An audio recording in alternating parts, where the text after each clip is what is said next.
An unprecedented crossing, a North Korean's journey into South Korea's territory. Seoul, South Korea. In a notable incident, a North Korean individual managed to traverse the heavily guarded front line that divides the two Koreas and is now under South Korean protection, officials from the South announced on Friday. The Joint Chiefs of Staff of South Korea revealed that they spotted and monitored the person near the central west part of the military demarcation line, eventually guiding them to safety during a coordinated operation late Thursday night. The authorities have now launched a thorough investigation to this border crossing, but haven't concluded if this was an attempted defection or for another reason. It's important to note that the South has informed the United Nations Command, led by the U.S., about this development and has reported that no unusual military activity by the North has been detected. After having identified themselves as South Korean troops, a South Korean military team carefully led the unarmed North Korean to safety, away from the mine-riddled demilitarized zone that physically separates the two nations. But here's where it gets controversial.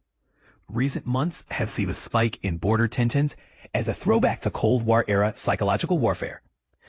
North Korea has been launching balloons filled with trash into the South, while South Korea responded by airing anti-Pyongyang propaganda via loudspeakers. Since assuming office last month, South Korea's new liberal president, Lee Jae-myung, has been striving to mend fences with North Korea by ceasing frontline loudspeaker announcements and prohibiting activists from sending propaganda leaflets through balloons across the border. And this is the part most people miss.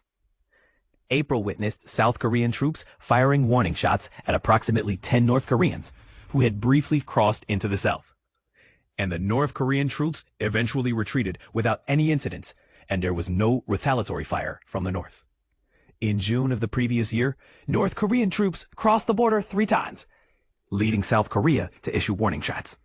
Analysts believe these crossings were perhaps accidental, coinciding with North Korean military efforts to strengthen border defenses, such as laying anti-tank barriers and planting landmines as tensions simmered. Controversial hooked in, the diplomatic landscape between the divided Koreas has seen setbacks since the collapse of denuclearization talks in 2019. This prompted North Korean leader Kim Jong-un to accelerate his military nuclear program, even hinting at a potential nuclear conflict with Washington and Seoul. What's your take on these escalating tensions? Do you believe diplomacy is possible, or are these border incidents just a sign of a deeper, more intractable conflict? Let us know your thoughts in the comments.